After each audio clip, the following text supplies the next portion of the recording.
जय हो अन्नदाता की। सभी किसान भाई इस वीडियो को पूरा ज़रूर सुनें और जितना ज़्यादा हो सके उतना ज़्यादा शेयर करें, क्योंकि आज किसान के हक की लड़ाई है।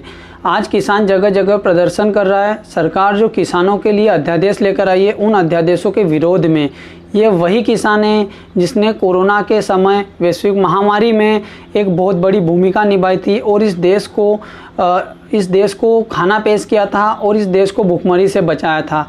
लेकिन आज सरकार जो अध्यादेश लेकर आई है, उन अध्यादेशों के लिए किसान को बहुत नुकसान है। इसके लिए किसान जगह जगह प्रदर्शन कर रहा है। तो जिन किसान भाइयों को ये अध्यादेश समझ में नहीं आए, तो वो किसान भाई इस वीडियो को पूरा ज़रूर सुने और जितना ज़्यादा हो सके उतना ज़्यादा शेयर करें। और सभी किसान भाई आपका अपना यूट्यूब चैनल किसान जागृति, इसे सब्सक्राइब कर ले। पहले अध्यादेश के तहत एपीएमसी मंडी एक्ट में बदलाव किया गया है। एपीएमसी मंडी एक्ट क्या है? जब एपीएमसी मंडी एक्ट नहीं था तब क्या होता था कि जब किसान का माल बाज़ार में आता था तो सभी व्यापारी एकजुट हो जाते थे और कम दाम पर किसान का माल खरीद लेते थे, जिससे किसानों को बहुत ज़्यादा नुकसान होता था। तो सभी राज्य सरकारों ने अपने अपने राज्य में एपीएमसी मंडी एक्ट बनाया, जिससे किसानों का शोषण होने से बचा जा सके। एपीएमसी मंडी एक्ट का मतलब है कि किसानों के माल को खरीदने की जो प्रक्रिया है ये पारदर्शी होना चाहिए। लेकिन समय जैसे जैसे बीतता गया, एपीएमसी मंडी एक्ट में बदलाव नहीं किया गया और एपीएमसी मंडियां भी व्यापारियों का अड्डा बन चुकी है। एपीएमसी मंडी एक्ट के तहत जहां किसानों का माल सिर्फ एपीएमसी मंडियों में ही खरीदा जाता था, नए अध्यादेश के तहत कोई भी पैन कार्ड धारक व्यक्ति, कोई भी कंपनी, ई मार्केट, सुपर मार्केट वाली कंपनी, कोई भी ऐसा व्यक्ति जिसके पास पैन कार्ड है, ये किसान के माल को कहीं पर भी खरीद सकता है। फिर वो चाहे किसान के घर जाकर उसके माल को खरीदे, सड़क पर खरीदे या अपनी कंपनी में बुलाकर किसान के माल को खरीदे।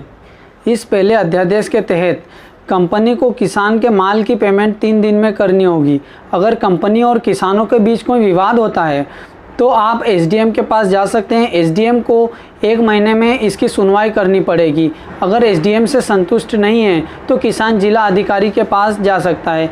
एसडीएम और जो जिला अधिकारी है ये कहीं ना कहीं प्रशासन का ही एक भाग है।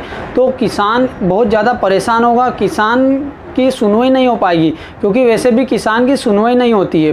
किसान के पास सबसे आसान तरीका रहता है कि किसान को अगर कहीं ज़्यादा समस्या है या किसान के पास धोखाधड़ी है तो वो कोर्ट में जा सकता है। लेकिन हमारी सरकार ने इस अध्यादेश में ये बताया गया है, इस अध्यादेश में ऐसा नियम बनाया गया है कि अगर किसान के पास धोखाधड़ी होती है किसान के साथ, तो वो कोर्ट में अपील नहीं कर सकता, जो सीधा किसानों पर होने वाले शोषण को दिखाता है। कोर्ट में जाना हम भारतीय नागरिकों का अधिकार भी है और कहीं ना कहीं प्रशासन जो है, प्रशासन पर अगर विश्वास नहीं है, अगर किसान की प्रशासन सुनवाई नहीं करता, नेता सुनवाई नहीं करते, तो एक कोर्ट जो है सबसे उचित माध्यम रहता है अपनी बात को रखने का। हम कोर्ट में जा सकते हैं, लेकिन इस अध्यादेश में सरकार ने कोर्ट को साइड में रख दिया है, कोर्ट को दूर रख दिया है, जिससे किसानों की सुनवाई नहीं हो पाएगी।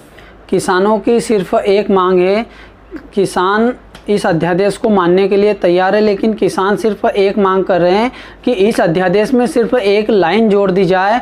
वो ये है कि एमएसपी पर ही किसान का माल खरीदा जाएगा, कि व्यापारी, कंपनी, जो भी पैन कार्ड धारक व्यक्ति किसान का माल खरीदेगा उसके माल को एमएसपी पर ही खरीदा जाएगा। अगर वो एमएसपी से नीचे किसान के माल को खरीदता है तो उस पर कार्रवाई की जाए। लेकिन सरकार इस नियम में, इस अध्यादेश में इसको जोड़ने से मना कर रही है, जो सीधा सीधा किसान पर शोषण को दिखाता है। इससे किसानों को बहुत ज़्यादा नुकसान होगा। कंपनियां किसान के माल का उचित मूल्य नहीं दे पाएगी। सरकार मंडी में अगर माल किसान का बिकता है तो वो पारदर्शी है, सरकार की उस पर निगरानी है। अगर किसान सरकार के पास या किसी के भी पास जाता है तो सरकार कहाँ कहाँ किसान के माल का ध्यान रखेगी, कितनी संख्या में किसान है। कोई किसान सड़क पर माल बेचेगा, कोई अपने खेत में बेचेगा, कोई कंपनी में बेचेगा, कोई कहाँ पर बेचेगा। तो सरकार इतने किसानों के जो माल की निगरानी नहीं रख पाएगी, जिससे किसानों का नुकसान होगा, वाद विवाद होगा। अगर किसानों के साथ धोखाधड़ी होती है तो किसान अपील कहाँ करेगा? ये एसडीएम, कलेक्टर, ये जो भी अधिकारी, ये एक प्रशासन का भाग है। कोर्ट में किसान जा नहीं पाएगा। तो कहीं ना कहीं किसानों का इस पहले अध्यादेश में बहुत ज़्यादा नुकसान है। अगला है 1955 का कम्युनिटी एक्ट, जो ये बोलता है कि आलू, प्याज, दलहन, तिलहन, तेल, इसका जो भंडारण है इस पर रोक लगी हुई थी, उस रोक को हटा दी गई है।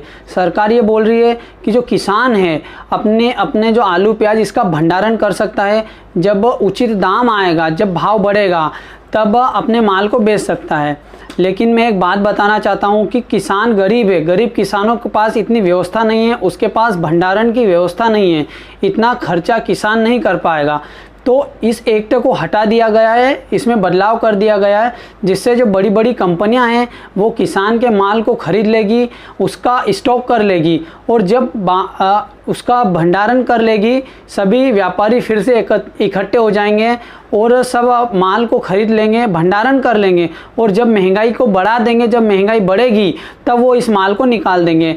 मतलब किसान से कम में खरीदेंगे, उसका स्टोर करेंगे और मतलब किसान से कम में खरीदेंगे और ग्राहकों को ज़्यादा में बेचेंगे। मतलब तो वही जो दलाली है, जो बिचौलिए है, जिसके ऊपर बात की गई थी पिछले वीडियो में कि सरकार अभी तक जो बिचौलिए है उस पर काबू नहीं कर पाई है। इधर किसान के कम भाव में माल बिकता है और उधर जो ग्राहक है उसे बहुत ज़्यादा कीमत पर माल खरीदना पड़ रहा है। तो जो बिचौलिए हैं उस पर अभी तक सरकार जो है वो उन पर कंट्रोल नहीं कर पाई है, उन पर लगाम नहीं लगा पाई है। तो अगर ये जो बड़ी बड़ी कंपनियां हैं ये किसान का माल खरीद लेगी कम दाम में, उसका स्टोर कर लेगी, जब महंगाई बढ़ जाएगी उस समय वो इस माल को निकालेगी, बेचेगी। क्योंकि इस एक्ट में तो नियम को हटा दिया गया है, वो कितने भी साल तक तेल हो या कोई सी भी चीज़ हो, आलू हो, प्याज हो, वो असीमित समय तक इस माल को वो स्टोर करके रख सकते हैं। पहले क्या होता था कि ज़्यादा समय तक स्टोर नहीं रख पाते थे, लेकिन अब वो महंगाई को कहीं ना कहीं बढ़ाएंगे, जिससे किसानों को बहुत ज़्यादा नुकसान होगा। किसानों का माल कम में खरीदेंगे और ग्राहक जो है उसको 4 गुना 5 गुना ज़्यादा में बेचेंगे। इससे किसानों को भी नुकसान होगा और ग्राहकों को भी नुकसान होगा। मतलब किसान कम दाम में बेचेगा और ग्राहक बहुत ज़्यादा दाम में खरीदेगा। अब जो तीसरा है उसमें कॉन्ट्रैक्ट फार्मिंग को बढ़ावा दिया गया है। कॉन्ट्रैक्ट फार्मिंग में कंपनी पहले ही आपकी जो फसलों के दाम तय कर लेगी कि हम आपका जो आलू है उसको हम इतने रुपए किलो में खरीदेंगे, लेकिन कंपनी एक मापदंड तय करेगी कि उसके बाद जब आपका माल पक जाएगा, जब आपकी फसल बेचने वाली होगी, तब कंपनी आपसे रुकने को कहेगी कि अभी रुको, अभी कंपनी के पास माल है। किसान ज़्यादा समय तक अपने माल को स्टोर नहीं कर पाएगा, आलू ख़राब होने लगेगा, प्याज ख़राब होने लगेगा, तो कंपनी माल ख़राब बताकर ख़रीदने से मना कर देगी। तो ऐसा करने पर हम ना तो कोर्ट में जा सकते हैं, ना कोई अपील कर सकते हैं, जिससे किसानों का नुकसान ही होगा।